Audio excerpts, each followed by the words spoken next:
Hi folks, Sandro here with more cartoon news and shenanigans, and today we've got some very, very exciting news to talk about. It's something you guys have been asking me for like almost 5 weeks straight to talk about. Guys, it's finally here. The video is here you've been waiting for. I'm going to be talking about Disney's return to 2D animation, folks. They've gone back to the drawing board. They've done it. We're finally here, folks. We're getting more 2D animation content from Disney.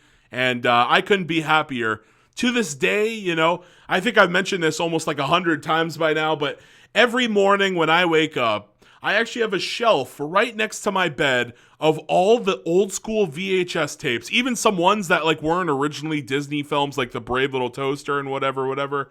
I've got like all kinds of Disney, most of them are Disney, 2D animated movies, VHS tapes on my shelf. I grew up with these films. I really did. I grew up with them. I love them so much. And the fact that they're going back and making them again, it makes me really, really happy. I just hope that they still know what they're doing. You know what I mean? Like, I feel like Disney, they've evolved over the years. They're not going to be able to go back exactly how it was. But I really hope they can capture that 2D magic that they used to back before the 2000s. Actually, some of you guys might even say like The Princess and the Frog was kind of like the last hurrah from Disney animation. I kind of like, I'll agree with you, but like I feel like some of the ones Disney was making before the 2000s, the 50s, 60s, 70s, 80s, those ones were just really good. Even some of the wackier shit, like the Goofy movie, you know what I mean? Like, those were just so good. Like, what? I can't believe they stopped making them. Like, this was the bread and butter of Disney. They threw it all away, and, I mean, can you blame them? Disney, like, animation is so expensive, and it's time-consuming. It's very time-consuming, and you look at 3D animation, you don't have to draw necessarily. Well, they still draw concept art, but like you really just grab the 3D models and you turn them around and you move the arm. If a character claps their hands, you don't have to animate it. You just grab the arms in the what do you call it? The program, right? The program, the application. What do they use? Maya, I think that's what they use. Yeah, they just like, you grab the arms and you just move them aside and you do a clapping animation. It's not like animation where you actually have to draw every frame, You don't do that in like modern day. You still have to make it look smooth though in 3D, but like it's a lot easier. Let me tell you, it's a lot easier than what you were expecting compared to 2D animation. And I'm really excited for it. I can't wait to get into this article. We're not going to read the whole thing. We're here on MovieWeb, which is a site I've never actually been on before. MovieWeb.com. So I'll give them a shout out. There you go. And Caroline Millers, who wrote the article. This was about like at the end of April. So just about 5 weeks ago, like I was saying. You guys, since this article dropped, basically, you guys have nonstop been like, Sandro, you gotta talk about it. We know you love 2D. Yes, the video is here, folks. The video is here. So here we go. Eric Goldberg comments on Disney's return to hand-drawn animation. Thank you, God. The Disney veteran has expressed excitement in training new animators for future Disney projects. You'll love to see it, folks. When Disney closed its 2D animation studio in 2004, it was devastating news for fans, I agree, and artists alike. Yeah, because they were out of a job. It seems like the end of an era. A medium that the studio was founded on was now forgotten and considered a thing of the past. I know. It was their bread. I said that. It was their bread and butter, and they tossed it aside for Frozen and Tangled, and what was the other one? Moana. Like, these are good films, like, right? Zootopia, great film. But, like, they're not as good. Like, something about those 2D ones were like, they actually felt like classic movies. You know what I mean? Like the Beauty and the Beast. Like, it has a different feel to it than these newer ones. So that's, I don't know what to say. Like, it's hard to say. Like, something about it, 2D animation just looks beautiful. 3D animation looks good too, but like something about that cartooniness from 2D, you could just be so expressive and wacky. It's crazy. So that's what I loved as a kid. Maybe I just, I'm super nostalgic for it, but like, I just love 2D animation, man. And let's just keep going here. So it was a thing of the past, now almost 2 decades later, and just ahead of the company's 100th anniversary in 2023. Yeah, pretty crazy. They've been around for 100 years. They are returning to the hand-drawn animation medium. Great stuff. Eric Goldberg, a Disney animation veteran, talks about the future of the studio and the magic of the medium with IndieWire. This is while he is promoting Sketchbook. This is a trailer for Sketchbook here, an upcoming 6-part documentary series that is coming to Disney Plus. The trailer can be viewed below. You guys can go watch that if you want. I mean, like, just go. Actually, it's out now. What am I saying? Yeah, it came out, I believe, right? April 20 something. I think it came out. Yeah, right there. It came out April 27th. This is already out. You guys could go watch the whole thing. I think people like finding out about people who are associated with things that they love. And the fact that this medium is so collaborative, it wasn't just me doing the genie. We had about 8 animators, of course, directors Ron Clements and John Musker, and the writers Robin Williams brought a ton to it. And the writers and Robin Williams. Robin Williams was the genie, of course, the voice, brought a ton to it. And it's so rewarding to study because you get to understand those personal signatures that those artists bring to the characters. And in animation, it's more than drawing. It's about timing and spacing and how they move. Yeah, that's what I think I love about 2D. And it looks beautiful, too, if you do it right. There's some people who do 2D animation and it looks very choppy. But, like, if you could get it down smooth, it looks just gorgeous. My God. Let's keep going. While Disney's last 2D animated movie to date was 2011's Winnie the Pooh, the studio continued to experiment with it in other ways. The 2012 short Paperman, for example, was an attempt to blend 3D environments with a 2D line drawing. The process was achieved utilizing the program Meander. I've never heard of that, which is still used by the studio to this day. Oh, so they don't use Maya. I believe there's this like program called Maya, which is very popular. Very interesting. So I didn't realize that. I thought a lot of people were using that whole Maya thing. Another example was Maoi's tattoo in the 2006 film Moana, which Goldberg supervised the animation of. Oh, so that's pretty cool. So they had the 3D.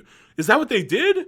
They had the 3D character, and then they actually animated for the scene. Oh, yeah. When he sings the song, all of the tattoos move. Okay. That's right. Okay, so that's why there was animation on his tattoos. Right. Let's see here. A new generation of artists. So here's, I think, the quote down here. Yeah. We got to get to that quote because that's where it is. By the end of 2021, Disney decided to make a return to 2D animation by launching their first training program in over a decade, which is just pretty crazy. The decision, like, how do you go that long? You literally were founded for, like, this entire corporation was made on 2D animation, and you didn't train people for 10 years. It's crazy. It's just absolutely baffling. The decision was made by Chief Executive Officer Jennifer Lee and producer turned Disney Animation Studio President Clark Spencer in Encanto. The program featured Goldberg, who is mostly well known for his role animation supervisor for Genie from Aladdin, Mark Henn, supervising animator from The Lion King, young Simba, and Tiana from The Princess and the Frog, Randy Haycock, supervising animator, Princess Kida from Atlantis, The Lost. Oh my God, I almost forgot about that movie. Wow. Naveen from The Princess and the Frog, and Rachel Bibb, lead key assistant animator of Pooh and Christopher Robin in 2011's Winnie the Pooh. So they're basically got the Avengers. They got the Avengers of hand-drawn animation here to teach the new generation. 6 trainees were selected out of more than 2,000 applicants. The program spans 12 months and covers characters and effects animation, as well as cleanup. Goldberg expresses excitement behind the program. I've been campaigning for a long time to train up people in hand-drawn, and as the CG films became more and more popular, that idea became less and less important to the studio, which is just so sad, right? It's just so sad. But now we have an atmosphere and a group of people who recognize that's part of the legacy here, thank God. And to actually have content that requires hand-drawn animation is absolutely great. Thank goodness we have people who can do both here, but to actually commit to training up a new generation is a wonderful thing, and I think perfectly appropriate for us. And maybe they'll go back to making great movies instead of woke trash. You know, not all of their movies are woke trash. They have, like I said, Zootopia was great. I personally thought even the newest one, Encanto, wasn't that bad at all. Frozen was pretty good. I did not like the sequel, though. Frozen 2 I did not like that one. Moana was great. It was okay. I think it needed a villain. Let's be real. The water was just kind of boring. The water literally is the problem in that movie. What was the other? Tangled was pretty solid. Mother Gothel, not a great villain. Just not a great villain. She had a great singing voice, but but you know most of the Disney villains do have a good singing voice, so she's not really special. Mother Gothel. I would have liked to see more. This is an issue I feel like Disney has in modern days. The villains are just awful. They need to get somebody in there to write better villains, and they got to stop doing this twist thing, right? Like Zootopia and Frozen, they both have a fake out like twist villain in there, right? Like Hans ends up being the villain, and the sheep ends up being the villain in Zootopia. I really don't want to see that anymore. Like, you could do it every once in a while, sure, why not, right? But, like, they do it so much. I miss the era of Jafar and Scar and, like, Ursula, where they were just, like, you could just tell these were the evil people, and they were going to be a menace to the main character. We need to get back to that. If they're going to make 3D or 2D animation again, they need to return to the villain. Let's keep going here. Where was it again? According to Goldberg, it is the success of Disney Plus that played a hand in the studio turning an eye back to its roots. While the company is so Disney Plus is actually responsible for this. While the company is still shifting its attention to the streaming platform, hand-drawn animation is expected to play a bigger role in the process. I hope we get multiple films. According to Goldberg, this could include a feature-length films to the series. Wait, what? This could include feature-length films to series. Yeah, so basically they could be making new films or new series for shows. Like, you know, stuff like Cusco's New School or something, you know? Whatever they do, I really want to see more of that sort of thing. Even Lilo and Stitch, I actually really enjoyed that. Lilo and Stitch, the series, really enjoyed that. I actually kind of hope they continue that show. I thought it could use a couple more seasons. Let's get some new experiments in there, you know? We didn't even see all of the old ones, so 626. There's 626, and they only showed like 100, maybe. We got to see all those experiments, folks. I want to see a new Lilo and Stitch continuation, not a reboot, just a continuation. Here we go. So we're gonna get films, series, and Floyd Norman, a Disney legend who participated in the creation of such classics as Sleeping Beauty, The Jungle Book, and Robin Hood, spoke up about the studio's return to its roots. I remain very enthusiastic about Disney's animation unit. I'll be kind of like looking over their shoulder, and I'll certainly be watching what's going on in hand-drawn traditional animation. That's great. And Sketchbook is already out. Now, I wanted to talk about this. I was kind of brainstorming what kind of new films. One of the things I wanted to talk about is Jack and the Beanstalk, right? There is a Disney film, Fun and Fancy Free, where they kind of cover Jack and the Beanstalk. And they were also planning on making a movie called Gigantic. You guys might remember in, what film was this from? I can't remember. Was it Wreck-It Ralph, maybe? Wreck-It Ralph 2, I think. Floatsin' 2. They basically showed some of the movies that were coming up, like Meowana. Oh, was this Zootopia? This might have been Zootopia. Wreck-It Rhino. Yeah, that's like a parody of Wreck-It Ralph. I actually loved Wreck-It Ralph, but Wreck-It Ralph 2, not a fan. Just wasn't a fan of it. So I enjoyed some of these, right? Like most of them I enjoy, just not the sequel. Disney has a problem making sequels. They always kind of have. But yeah, Meowana, which is kind of Moana, and Giraffic. At the time, they were planning on making this movie called Gigantic, and you could still see some of the concept art here from the director of Tangled. And the movie actually was canceled. So we could see it. They might bring this back as a 2D animated film, right? Like, so we could see it. Jack in the, or maybe they'll just call it Gigantic again. Maybe they'll just bring it back with a different like writer or something. But like, I think that this is one of the movies that we could see for sure. I think Little Red Riding Hood. You would think that Disney would have made this by now, but they didn't. Instead, we got Hoodwinked. We got fucking. I actually love that movie. Hoodwinked. Even the sequel wasn't that bad. Hoodwinked and Hoodwinked 2. It looks. Oh man, the animation is dated as fuck. But like, but it was a good movie. I totally swear. Okay, let me know in the comments. Do you love Hoodwinked? I thought it was really good. So yeah, I really enjoyed Hoodwinked, but I'd like to see a Disney rendition of Little Red Riding Hood, 2D animated. That'd be great. And another pick I wanted to talk about. Why not? Let's see the story of a villain, maybe. You know, Rumpelstiltskin. And here's the interesting thing: Disney had a show. I actually saw every episode of it. Once Upon a Time, where they had this character as Rumpelstiltskin. He was really good. This actor, I don't know his name, but Robert Carlyle. This guy is really, really good at his role as Rumpelstiltskin. And there's Rumpelstiltskin from Shrek 4. Shrek Forever After, I should say. I would just love to see that. And it has a princess in it. You know, the story of Rumpelstiltskin. If you guys don't remember this one, it goes a little bit like this. There's a woman, I think she was going to be like killed or executed. And basically the king randomly says to her, if you could spin straw into gold, I'll let you live. Right? And the woman is like, I can't spin straw into gold. And then Rumpelstiltskin just appears before she gets executed, like a couple hours or the night before she gets executed. And he's like, I'll do it. I'll spin the gold into straw, or I'll spin the straw into gold for you. But you have to give me your firstborn child, right? So, or no. He doesn't ask for that at first. He actually asks for like some of her treasures. Like she asks her for his ring.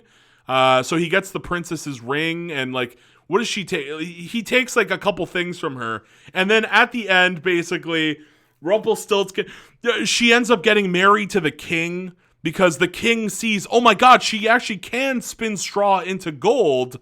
And the king will be the richest man in the entire world or all of the land if he marries that girl and she becomes a princess, right? So that's a Disney princess right there that they could do.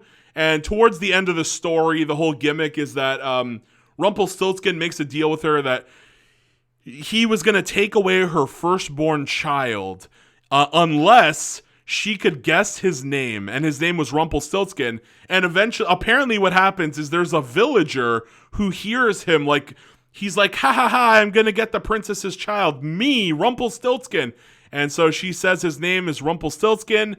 And for some strange reason, when she reveals his name, he is a magical creature or something, but like he explodes. He actually tears himself in, like he rips in half completely. I love fairy tales. I've been reading them a lot. That's why I know this one off by heart. You know, most people do not know the story of Rumpelstiltskin, but yeah, I just gave you guys a rough draft of like what the fairy tale is about. But I would love to see a Rumpelstiltskin Disney rendition. And one last one I thought was really funny is The Strangest Feast. This is one of the most obscure Brothers Grimm tales that I've ever read. And what it's about, it's about a female sausage. And here's maybe an image. It's about a female sausage trying to, I'm assuming this is the female sausage right here in the background. Basically, it lures, like they live in a world where I guess all of the characters are like meats. They're like talking meats. So she lures a liverwurst or a liverwurst sausage to her house. And she basically was going to kill her.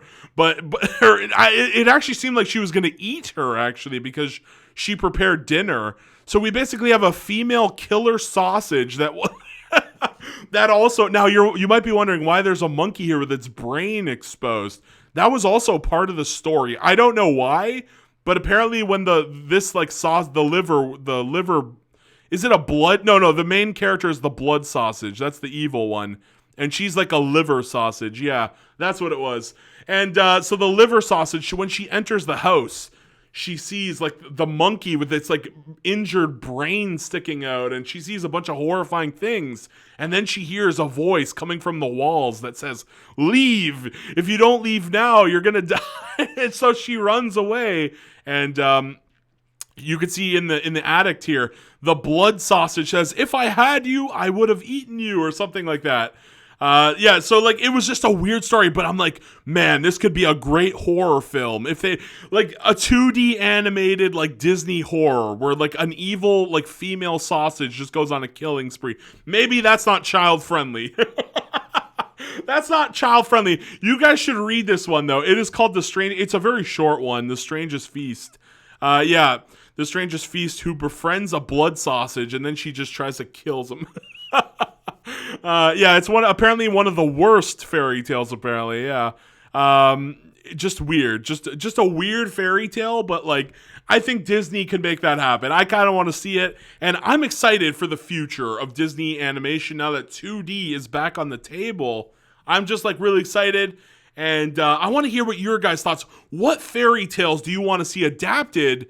What did they miss, right? Like we know they missed like Jack and the Beanstalk, even though they had Fun and Fancy Free, or whatever. What was that movie called? Fun and Fancy Free.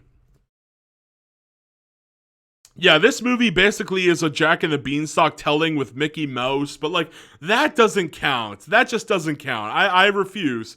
I want to see a proper gigantic, right? Like I want to see Jack and the Beanstalk come to life Disney style.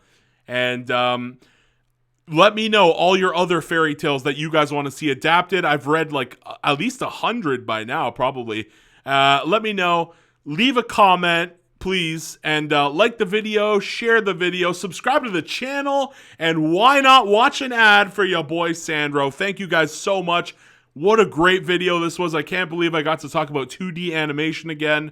Wild times we're living in, folks. So hopefully Disney delivers and doesn't give us more woke bullshit. I want to go back to the era where Disney was like the king of animation. Let's see it, folks. Let's see it. The end. Bye-bye.